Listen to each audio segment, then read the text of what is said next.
Magandang araw po sa inyong lahat. Bali ngayon po, tuturuan ko kayo makabuo po ng mga English sentences na naka-passive voice. Okay po, umpisa na po agad natin.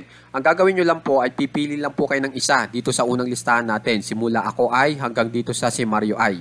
Pagkapili nyo ng isa dyan, isusunod nyo po agad itong needed to be na maaari nyong itagalog bilang kailangan na ma o kaya kailangan na mai. Okay?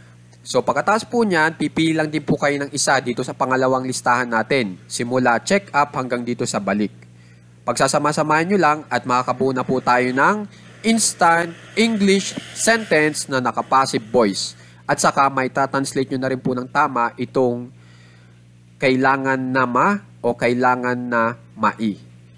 Yun ang gusto ko rin pong ituro sa inyo.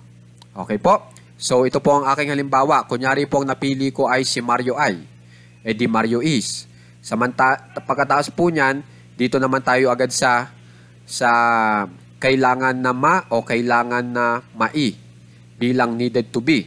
Okay? Pagkatapos po niyan, pili lang po tayo ng isa dito sa pangalawang listahan. Kunyari ang napili ko ay itong check up. Okay? So pagsama-samahin lang po natin yung nabuo po nating o napagsama-sama nating mga Tagalog na salita. Si Mario ay kailangan na ma-check up. Si Mario ay kailangan na ma-check up. So, yan po yung nabuo natin. At yung nabuo po nating Tagalog na mensaheng yan po ay naka-passive voice. At maya-maya lang po, ipapaliwanag ko sa inyo kung bakit. Okay? Kapag in English po yan, Mario is needed to be checked up. Mario is needed to be checked up. Si Mario ay kailangan na ma-check up. Okay po? Ngayon, kaya sinabi kong naka-passive voice po yung ginawa po nating English sentence. Kasi po, yung ating pinag-uusapan ay walang ginawang aksyon. Pero, naapektuhan siya sa aksyon na ginawa ng iba.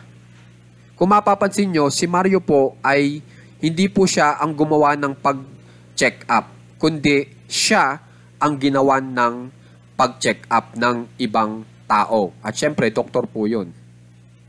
So, pag ganun po ang sitwasyon, yung pinag-uusapan ay walang ginawang aksyon, pero apektado sa aksyon na ginawa ng iba, passive voice po yun. Okay po?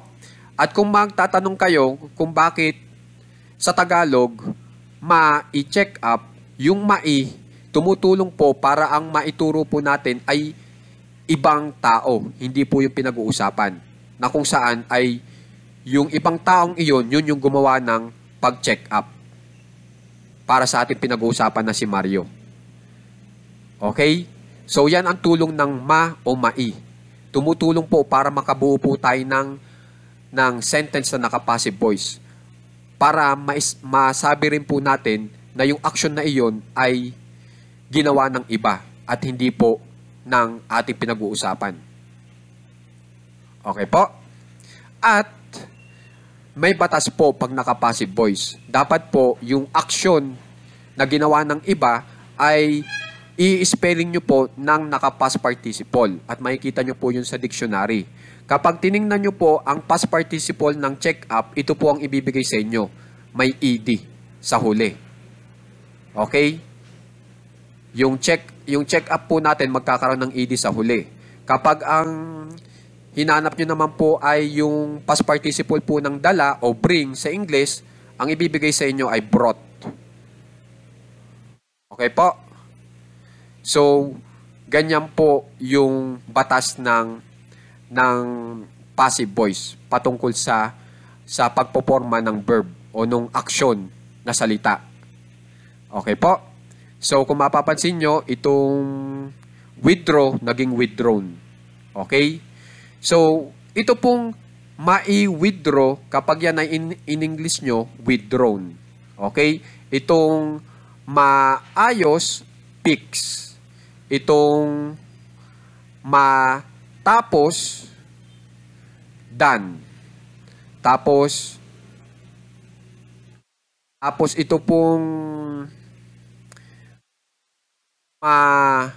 mabigyan ng impormasyon, informed. Okay po. Tapos yung ma-X-ray, ito po, X-rayed. Okay? Tapos pag masanay, trained. Tapos maibalik, returned. Okay po? So, yan po yung tamang pagpoporma ng ating verb o yung action na salita kapag naka-passive voice. At dapat tandaan nyo, ang tamang pagpoporma ay ipinoporma ng naka-past participle at makikita nyo po yun sa dictionary. Okay po? So, isa pa pong halimbawa, subukan naman po natin itong pera. Tapos, ang pipiliin ko po dito ay itong withdraw. Ang pera ay kailangan na mai-withdraw bago magtanghali. Gamit na gamit po yan. So, pag in English nyo po yan, the money is needed to be withdrawn before noon. Okay? Subukan naman natin itong kotse at saka itong pigs. Ang kotse ay kailangan na maayos sa Lunes. Kapag in English nyo po yan, the car is needed to be fixed on Monday. So, mabilis lang po tayo makabuo po ng English sentence na naka-passive voice. Kung may ganito po tayong pattern. Okay? At saka tinuturuan ko po kayo kung paano i-translate ng tama itong kailangan na ma o kailangan na mai. Na tinranslate po natin bilang needed to be. Okay po? So, sana makikipag-aralan po ng maigi itong ating leksyon. Kasi alam nyo naman po na ito po ay magagamit nyo rin po agad. Okay po? Maraming salamat po.